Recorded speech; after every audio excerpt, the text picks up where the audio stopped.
시간에 하나님 말씀 창세기 37장 1절부터 5절까지의 말씀을 보도록 하겠습니다. 창세기 37장 1절부터 5절입니다. 야곱이 가나안 땅 곧 그 아비의 우거하던 땅에 거하였으니 야곱의 약전이 이러하니라. 요셉이 17세의 소년으로서 그 형제와 함께 양을 칠 때에 그 아비의 적 비라와 실바의 아들들로 더불어 함께 하였더니 그가 그들의 과실을 아비에게 고하더라. 요셉은 노년에 얻은 아들이므로 이스라엘이 여러 아들보다 그를 더 깊이 사랑하여 위하여 채색옷을 지었더니 그 형들이 아비가 형제들보다 그를 더 사랑함을 보고 그를 미워하여 그에게 언사가 불평하였더라.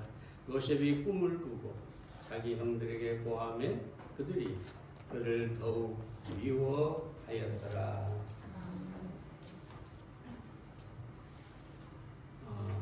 창세기 36장은 건너뛰도록 하겠습니다. 36장은 야곱의 형 에서의 삶과 그로부터 나온 후손들, 그 족장들에 대한 이야기를 간략하게 기록하고 있습니다. 이 36장에서 주목할 것은 에서가 약속의 땅 가나안을 떠나서 세일 땅에 거했다는 것입니다. 이것은 이 에서가 그의 후손들이 하나님의 섭리를 완전히 벗어났다라는 것을 볼 수가 있습니다. 그리고 이후에 역사 속에서 에돔족은 이스라엘과 많은 전쟁을 치르게 되었고 적대 관계가 되었음을 보게 됩니다. 그런데 신약에 와서 대표적인 이 에서의 후손이 우리가 복음서에서 보는 헤롯가라고 하는 것을 보게 됩니다. 헤롯은 예수님을 죽이려고 했던 사람이기도 하고 또 같은 헤롯이 아니라 여러 헤롯이 등장하는데요. 여튼간에 이스라엘과 적대적 관계를 가졌던 사람들이 된 것을 봅니다. 그래서 이 에서에 대해서 우리가 더 이상 보지 않고 37장부터 요셉의 생애에 대해서 살펴보도록 하겠습니다. 오늘은 특별히 요셉의 어린 소년 시절의 이야기를 보겠습니다. 요셉은 사랑을 입은 아들 또는 꿈꾸는 요셉 이렇게 우리가 표현할 수가 있겠습니다. 오늘 이 37장의 초반에서 저희가 볼 것은 첫째로 요셉은 사랑을 입은 아들이었습니다. 3절 말씀을 봅니다. 요셉은 노년에 얻은 아들이었으므로 이스라엘이 여러 아들보다 그를 더 깊이 사랑하여 위하여 채색옷을 지었더니 다른 형제보다 야곱이 요셉을 더 사랑했다고 합니다. 그 성경에는 한 가지 이유를 말하고 있죠. 노년에 얻은 아들이었다.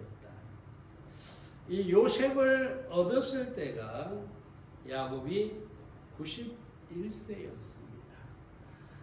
요셉이 이제 17살 소년이 되었으니까 거의 100세가 넘었다고 할 수가 있겠죠. 야곱이.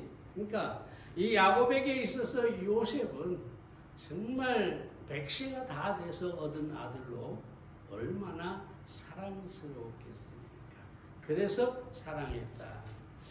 또 하나는 이건 제 생각인데, 이 요셉이 누구의 아들입니까? 라헬의 아들입니다. 라헬은 내 아내 가운데 가장 사랑했던 아내였습니다. 그리고 그 라헬이 죽었습니다. 그래서 이 야곱은 이 요셉을 특별히 사랑했다고 우리가 볼 수가 있는 것이죠. 그래서 이 요셉에게만 특별히 채색 옷을 지어 입혔다고 합니다. 여기서 채색 옷은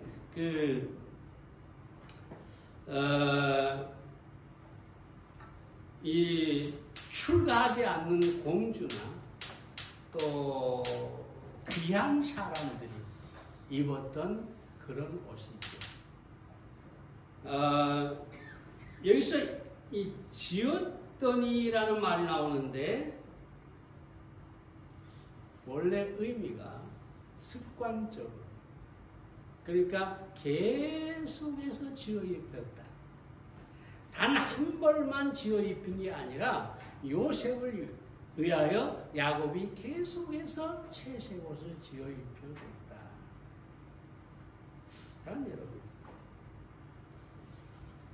이 요셉은 야곱의 사랑받는 아들이었습니다. 이 요셉을 통하여 우리가 예수님을 생각해 볼 수가 있는데, 예수님은 그 영광과 아름다움을 가진, 다시 말하면 채색 옷을 입은 분이셨다. 물론 진짜 채색 옷을 입은 건 아니지만 예수님을 바라볼 때 영광스럽고 귀하고 아름답다는 거죠. 다시 말하면 예수 그리스도는 하나님의 사랑하는 아들로 채색 옷을 입었다. 마태복음 3장 17절에 보면 이는 내 사랑하는 아들이요 내 기뻐하는 자라. 하나님께서 그렇게 말씀합니다. 사도 요한복음 1장 14절에서 이렇게 말하죠. 말씀이 육신이 되어 우리 가운데 거하시니 우리가 그 영광을 보니 아버지의 독생자의 영광이요 은혜와 진리가 충만하다. 다시 말하면 예수님은 하나님의 사랑을 입은 아들로 영광스럽고 존귀하고 아름다운 분이셨다. 다시 말해서 채색 옷을 입은 분이셨다. 제가 예전에 자주 말씀드렸습니다만 나폴레옹이 이런 얘기를 하죠. 나는 인간을 안다. 나는 인간을 안다. 그리고 예수 그리스도는 인간만이 아니었다고 감히 말한다. 그와 세상에 살았던 그 밖에 어떤 사람들과 비교할 수 있는 단어는 없다. 예수님과 비교할 수 있는 단어는 없다. 그런 사람은 없다. 그렇게 얘기하고 있습니다. 프란시스는 이렇게 또 얘기하죠. 당신은 지혜요, 당신은 평화요, 당신은 아름다움이요, 당신은 영원입니다. 예수님에 대해서 이렇게 말하고 있습니다. 예수님의 생애에 대해서 3년 반의 짧은 공생에만 나타나 있지만 성경에 브리테니커 백과사전에 2만 단어로 설명되어 있다고 합니다. 이는 아리스토텔레스나 알렉산더나 시세로나 율리시어스 시저나 나폴레옹 보나파르트에게 할애된 그런 것보다 훨씬 많다고 합니다. 3년 반 동안의 짧은 공생애를 사셨는데 그 예수님에 대한 기록이 세상의 어떤 영웅보다 더 많다. 다시 말하면 예수 그리스도는 채색 옷을 입은 고귀하고 아름다운 분입니다. 영광스러운 분입니다. 우리의 주님이 세상의 어떤 사람과도 비교할 수 없는 영광스러운 존재라는 것, 이건 정말로 우리에게 큰 기쁨이고 은혜입니다.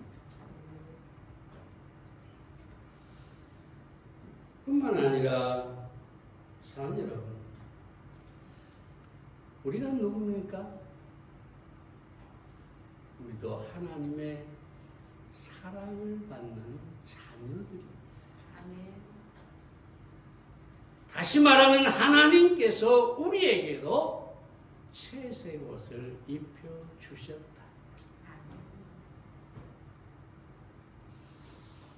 우리가 잘 아는 내용들이지만 요한복음 1장 12절에 보면은 영접하는 자 곧 그 이름을 믿는 자에게는 하나님의 자녀가 되는 권세를 주셨으니, 하나님께서 하나님의 자녀라는 권세를 우리에게 주셨습니다.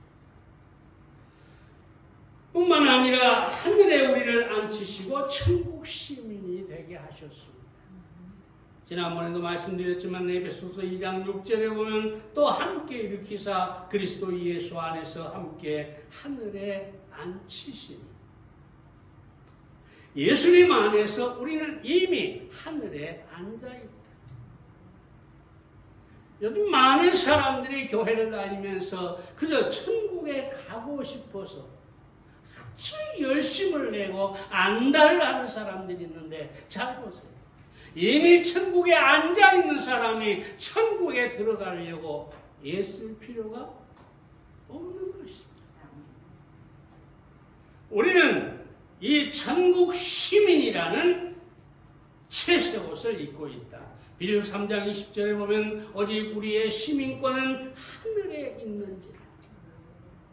우리는 하늘의 주소를 두고 있고 하늘의 시민권을 가지고 있고 하늘에 이미 들어가 앉아 있는 사람들이다. 얼마나 놀라운 채색옷입니까? 그렇죠? 뿐만 아니라 우리는 하나님과 동일한 의를 얻었습니다. 로마서 5장 1절에 그러므로 우리가 믿음으로 의롭다함을 얻었은즉 이라고 합니다. 로마 3장 22절에 그 의가 하나님의 의라고 합니다. 뿐만 아니라 우리가 히브리서 10장 10절에 보면 우리는 단번에 거룩함을 얻었다고 합니다. 여러분, 우리 자신은 우리를 바라볼 때 채색 옷을 입은 사람 같지를 않습니다.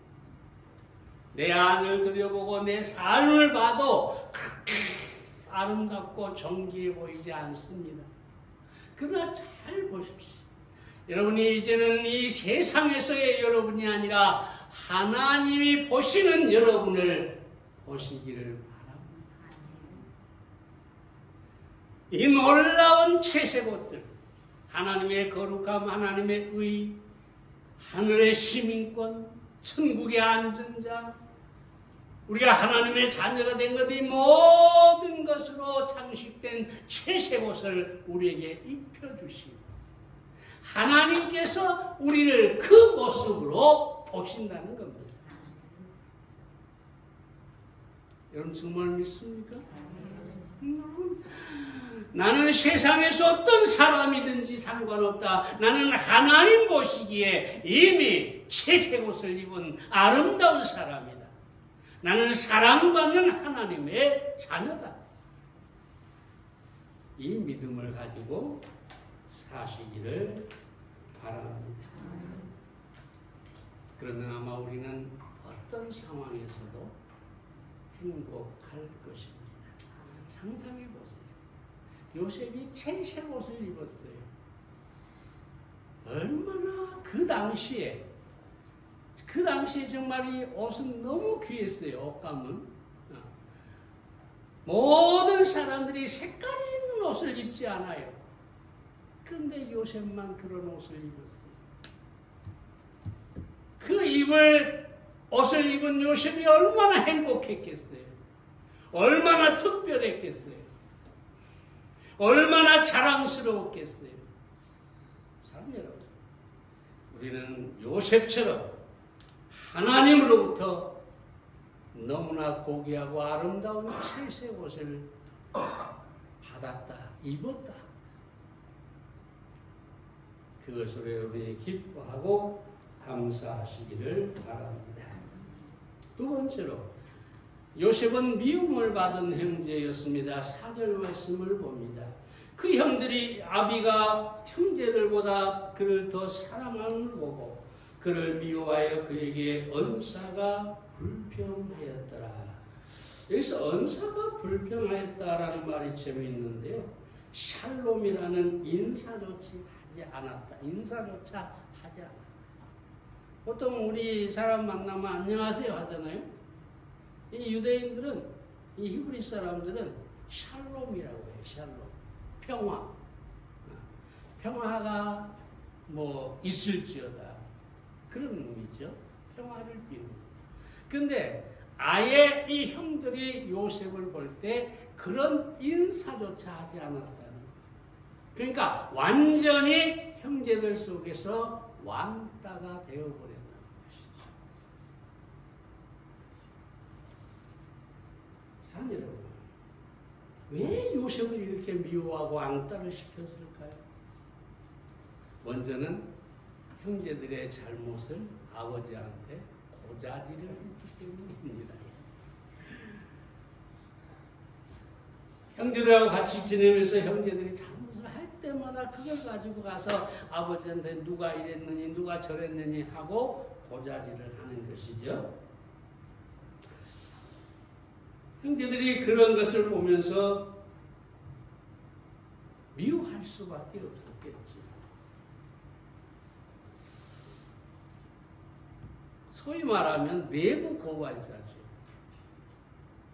여러분 우리나라에 참 이상한 게 있는데 이 회사나 또는 어디 사는 사람들이 내부 고발자가 있어요. 그래서 우리 이 부서에 이런 잘못이 있다 하고 고발하죠. 그럼 이 고발자는 그 즉시 왕따가 돼요. 아예 그 사람들이 쳐다보지도 않아요.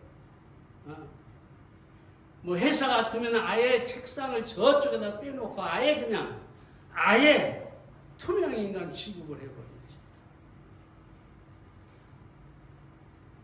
잘라버리면 자기들이 징계를 받을 수가 있기 때문에 그러지 못하고, 그래서 많은 내부 고발자들이 고통을 당하는 것이죠. 어느 사회나 어느 집단이나 이 내부 고발자가 사랑을 읽는 것은 어려운 일입니다. 여러분 예수님도 보세요. 왜 바리새인들이 서기관들이 예수님을 미워했을까요? 왜요? 우리가 성경은 얼마나 아름다운 분입니까? 우리 주님이 얼마나 아름다운 가르침을 베풉니까? 얼마나 많은 사람들을 고쳐주고 불쌍히 여기고 먹이고 그렇습니까? 사랑해야 마땅한데 왜 그럴까요? 예수님은 고발자였기 때문이죠. 바리새인들을 바라보면서 모든 사람들이 와 거룩하다, 경건하다, 참 훌륭하다 이러는데 예수님은 그들을 향해서 외식하는 자들. 너희는 열린 무덤과 같다. 무덤이 열리면 그 속에서 썩은 것만 가득하죠. 회칠한 무덤. 겉으로는 획을 칠해놔가지고 아주 깨끗해 보이는데 그 무덤이 열리는 순간 그 안에 썩은 냄새가 진동하는 거죠. 예수님이 그걸 본 거죠. 너희가 아무리 율법을 지킨다고 경건의 모양을 내고 회칠을 하고 다니지만 너희는 그 속이 완전히 썩었다.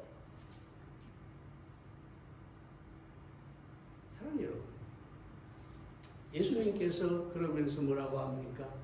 화 있을진저. 화 있을진저. 너희가 아무리 경건의 모양을 내도 너희 속이 마치 열린 무덤 같으니 너희에게 화가 있을 것이다. 예수님은 그들의 허물과 죄를 드러내고 책망하죠. 그래서 바리새인들이 예수님을 미워할 수밖에 없었던 것입니다. 사랑하는 여러분, 뿐만 아니라 예수님께서 왜 그렇게 요셉이 왜 그렇게 미움을 당했을까요? 요셉에 대한 시기와 질투 때문이었습니다. 제 옷을 입고 다니는 것이, 아버지의 사랑을 받는 것이 그렇게 못마땅했죠. 그래서 시기하고 질투해서 미워하게 된 것을 우리가 보게 됩니다. 예수님도 마찬가지예요. 왜 사람들이, 바리새인들이, 서기관들이 예수님을 미워했을까요? 왜 십자가에 넘겼을까요? 시기와 질투 때문이었어요. 가만히 바리새인들이 보니까 예수님이 가르치는 모든 가르침은 권세 있는 것 같아요. 너무나 놀라운 말씀이에요. 거기다 예수님께서 병자들을 고치시고, 오병이어로 많은 사람들의 굶주림을 해결해주고, 자신들이 할 수 없는 그런 놀라운 일들을 예수님께서 하신 것이죠. 거기에 대한 질투 때문에 예수님을 미워한 것을 보게 됩니다. 탈무드에 보면은 질투는 1000개의 눈을 가지고 있다. 그러나 한 가지도 올바르게 보지 못한다. 여러분, 이 바리새인과 서기관들, 대제사장 이런 사람들이 예수님에게서 허물을 찾기 위해서, 질투 때문에 허물을 찾기 위해서 속에서 함정을 파고 속에서 그 잘못을 파헤치려고 하죠. 그래가지고 뭘 발견합니까? 제자들이 손을 안 씻고 먹는다. 저 예수라는 사람은 선생이라고 하면서 세리와 죄인들과 함께 앉아서 먹는다. 네? 그게 흠입니까? 아무리 찾으려고 해도 찾을 수가 없어요. 그래서 결국은 뭘로 고발을 합니까? 예수님이 스스로 왕이라고 했다. 여러분, 예수님 왕이시죠? 그런데 왕이라고 했다. 이게 딱 걸리는 겁니다. 왜? 로마 황제만이 유일한 왕이니까. 그래서 반역죄로 예수님을 고발하게 되고 결국은 죽음에 넘겨지게 된 것입니다. 사랑하는 종종 교회 안에서 이 질투나 시기로 인해서 교회가 파괴될 수가 있어요. 사람들이 시험에 들 수가 있어요. 우리는 이 어떤 사람들이 나보다 더 나은 믿음을 가지고 주님을 아름답게 섬기면 질투를 버리고 박수를 쳐주고 참 잘한다. 더 격려해주고 그래서 더욱 열심을 내도 만들어주어야 합니다. 근데 인간 속에는 이놈의 질투와 시기가 없을 수가 없어요. 그래서 문제가 됩니다. 자, 여러분, 오늘 이 아침에 여러분이 말씀드리고 싶은 것은 질투가 교회를 파괴하고 형제를 실족게 하고 때때로 죽음에 이르게 한다는 사실을 우리는 알아야 되겠습니다.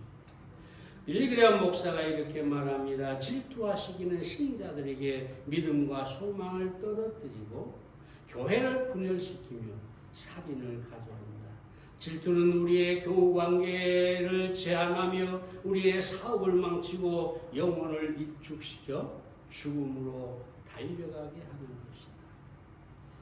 여러분, 우리는 다른 어떤 것보다 이 질투가 사라져야 합니다. 질투를 버려야 합니다. 우리는 다른 사람과 내가 다르다는 것을 분명하게 인정하고 그 사람이 아름다운 부분이 있다면 하나님은 나에게도 또 다른 아름다움을 주셨다. 다른 은사를 내게도 주셨다. 그래서 우리 자신의 은사나 우리 자신이 가지고 있는 것에 대해서 만족하고 다른 사람에게 눈을 돌려서는 결코 안 되겠습니다. 세 번째로 꿈꾸는 요셉이었습니다. 요셉은 꿈꾸는 자였습니다. 5절 말씀 봅니다. 요셉이 꿈을 꾸고 형들에게 고하매 그들이 그를 더욱 미워하였더라. 요셉이 좀 어려서 그런지 조금은 뭐랄까요, 신중하지 못했던 것 같아요. 2번의 꿈을 꿨는데 한 번은 들에서 곡식을 수확을 하는데 10개의 곡식단이 자기를 향해서 절을 하는 겁니다. 자기 단을 향해서. 딱 가서 얘기하죠. 형들 보세요. 내가 들에서 곡식을 먹는데 형들의 단들이 다 내 단에다 절합니다. 형들이 화가 나죠. 또 한 번 꿈을 꿨는데 하늘에 달과 해와 그리고 별들이 그 12별들이 그 별들이 자기를 향해서 절을 하더라. 그러니까 형들이 화가 나가지고 아니 아버지 어머니가 여기서 해와 달은 아버지 어머니죠. 아버지 어머니까지 너한테 절을 하고 너에게 복종한단 말이냐 하고 화가 났지. 어찌됐든 그런데 야곱은 형들은 그러했지만 야곱은 그걸 마음에 두었다고 합니다. 왜냐하면 자신도 꿈을 통해서 하나님을 만났기 때문이지. 그래서 이 내 아들 요셉이 꾼 꿈이 예사로운 꿈이 아니구나. 하나님이 주신 꿈이구나 하고 마음에 두었다.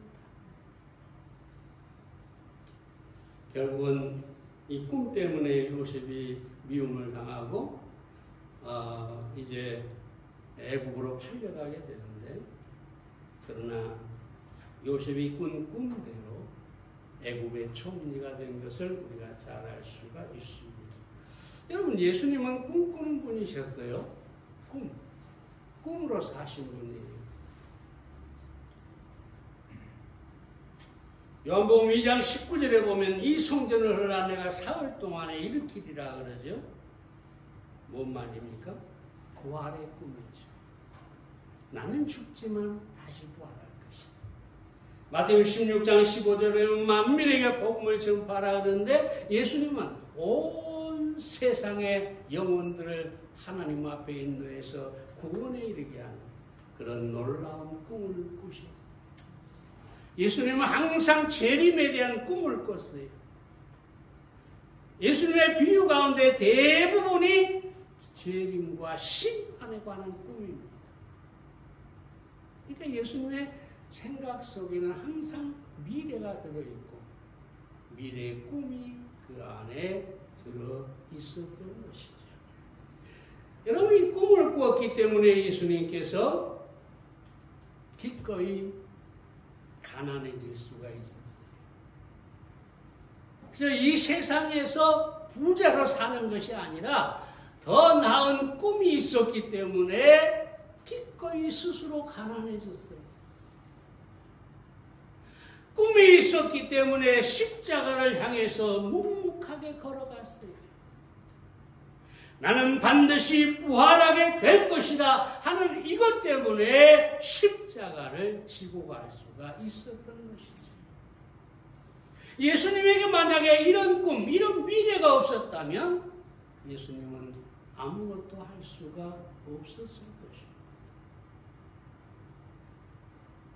어쩌면 이 세상에서 임금이 되려고 그리고 부자가 되려고 아마 살았을지 모르겠지. 병 고치는 능력도 있겠다. 사람들이 와가지고 임금을 삼으려고 예수님을 붙잡으려고 했잖아요. 다른 꿈이 없었다면, 그러니까 부활이나 천국이나 또 이 영혼들의 구원이나 이런 것들이 그 미래에 없었다면 예수님은 현세에 집착했겠지. 사랑하는 여러분, 킬 샌드버그가 이런 얘기를 합니다. 우리도 꿈을 가지고 살아야 되는데요. 꿈꾸지 않는 사람에게는 아무것도 일어나지 않는다. 영화감독 스티븐 스필버그가 뭐라고 하냐, 꿈을 크게 가져라. 도중에 결코 포기해서는 안 된다. 그리고 당신을 성공으로 이끄는 습관을 키워라. 그렇게 이야기를 했습니다. 꿈을 가져야 된다.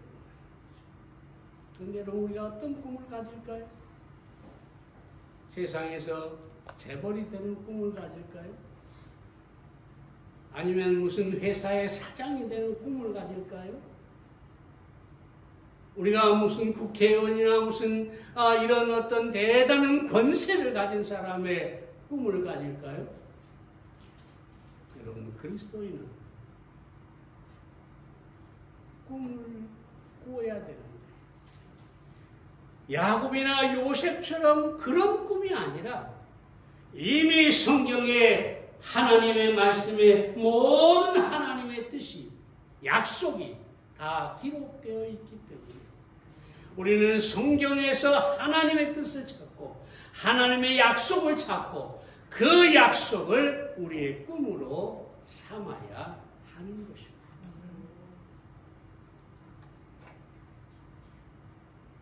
때때로 그 꿈이 이 세상에서 추구하는 것과 전혀 다를 수도 있습니다.